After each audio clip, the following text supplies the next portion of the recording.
to them, they thought Prince William was going to be the one to come, the Antichrist. Yeah. And so at the very end, her baby's called William, and he's born with all these supernatural gifts, and you can tell he's not normal. Mm-hmm. Yeah, so they kind of snuck that into the X-Files towards the end there.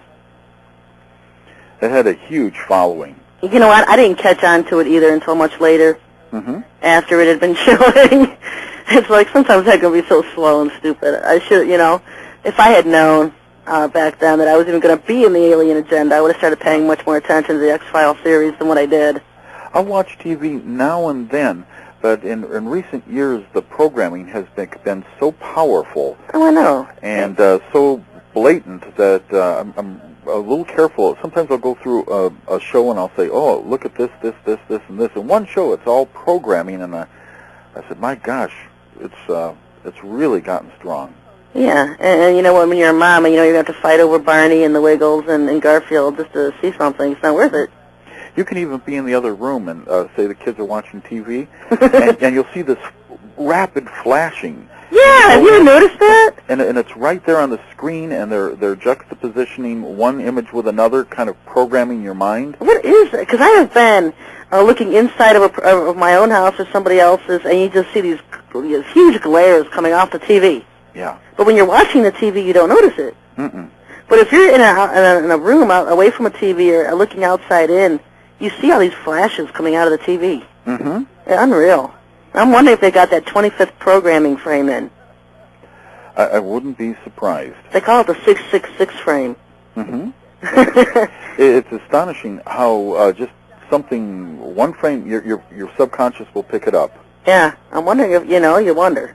Yeah. And I've been getting mails about the silver programming lately, how they're programming people to buy silver cars. Yeah. And they're getting all these people buying silver cars. and I hate silver. I would never buy a silver car. And but it's funny. I say it is pretty rampant. When you look at all the ads, the TV ads, the cars are all silver. The newspaper ads, they're silver. Mm-hmm. And then you see people driving silver. Like being conditioned, told what to buy. Yes. And always the rebel. I prefer black myself. Mm-hmm. Black or white or blue. I would never even think of a silver car. Mm-hmm.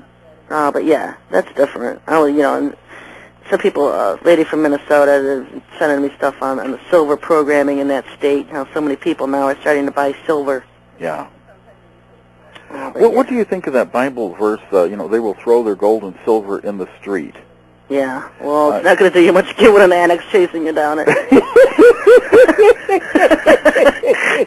Maybe they'll stop and pick up the gold. Well, there's going to be nothing to buy. There's going to be nothing to buy. Yeah. And so why do you need money? Yes. And it's going to be hopeless. We're at the point then that it's hopeless. Mm-hmm. The market's crashed. They've got their own system of money thing going. There's nothing to buy anyway because of severe famine and drought. Yeah.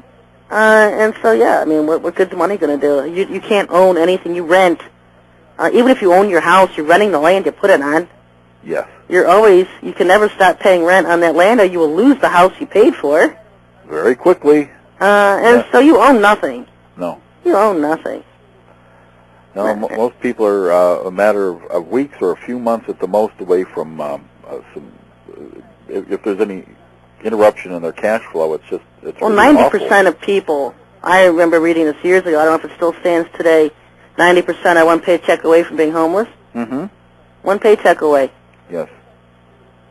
And with the bankruptcy laws, it was kind of like the final screws in the coffin because you can't lean back on those at all.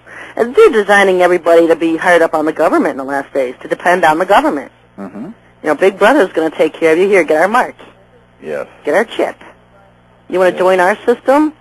You have to, this is what they're going to do. They have the seal of God in your forehead. They're going to call it that. They're going to do something like that. Mm-hmm. But it's going to be Lucifer's seal.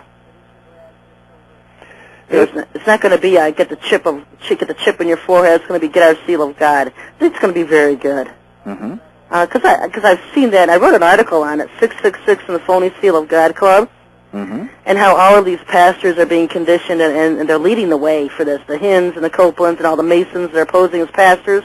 And they're going to lead the public and the gullible sheeple that are sitting in their churches to get this seal of God in there for, okay, the New Jerusalem is hovering above earth now, and if you want to access this New Jerusalem, you're going to have the seal of God on your forehead. Oh, people will buy into that. Yeah, it's going to be so good. I just saw something recently. They said, oh, there's a new translation, and in fact, it's not 666. It's actually 616. Does it make so don't worry about the 666, you know. Does it make a difference? You know, when I do codes on Lucifer and them, the number won't even come up, 666 or 616. It's irrelevant. I mean, I don't know why it's there. I heard that part of the scripture was tampered with from, I think it's the people that are into the New Jerusalem Bible. I've never read that one. But I had a friend that was into that one and was adamant that the KJV had been tampered with towards the end of Revelation chapter 13 there. But it doesn't really matter what number it is. Just don't get it. Anything on your right hand or forehead. Yes. You know, that's what go to your left hand then. Why can't they put it in your left hand? And I heard the national ID card is only 2 months away now. Oh, have they pushed that thing forward? I heard it's only 2 months away, and my license doesn't have to be renewed to the end of the year. I'm thinking about going ahead and renewing it. Yeah. Just so I don't have to go through the national ID card stuff at the end of the year. Yeah. They're trying to push, they had given up on that Codex Alimentarius, but they're going to push it through now, too, where you can't get the supplements and... they're healing too many people. Yeah. They're in the business to heal. They're in the business to kill you. Yeah. You know, and that's another thing, and I'm just waiting for them to come after the orgone. I'm waiting for them to come after it as a terrorist act because it hurts them. Yeah. And that's what I'm waiting for. I'm just waiting for them to come up. I have seen things where the United States Air Force having a fit about orgone. And that they're going to come out against something. They're going to come out against the orgone. That is the biggest beef that they have with me. I could put up as many anti-Sananda and matriosites as I want to, and of course they get ticked off, and you know. But the thing that gets them the most is the orgone. It gets them the most. No, that is something. Yeah, and you know what? The people that the Lord has been able to lead to that, and they can, and open their eyes to it, they're busy. Yeah. They're busy making it. They're busy protecting their homes in this country. And it's one of the biggest things I see in the codes as to one of the biggest reasons they come after me in the last days is because of the orgone. It's not all the articles I've written. It's not all the things I've exposed. It's the fact that I'm pushing the orgone. And I recently had confirmation from somebody in a federal agency. Of course, my file is very classified. It's like, well, you know what? My life's in a book. Everything's on the net. I don't know why it's classified. But the biggest thing they're angry about is the orgone. Of all things. Yep. And so I just keep pushing it. I'll come out with some more websites on it. Because obviously it's hurting them. Oh, definitely. It's much more powerful than than we can imagine. I've always thought that. And so, yeah, if it's that important to them to take me out because of the orgone, then there's something to it.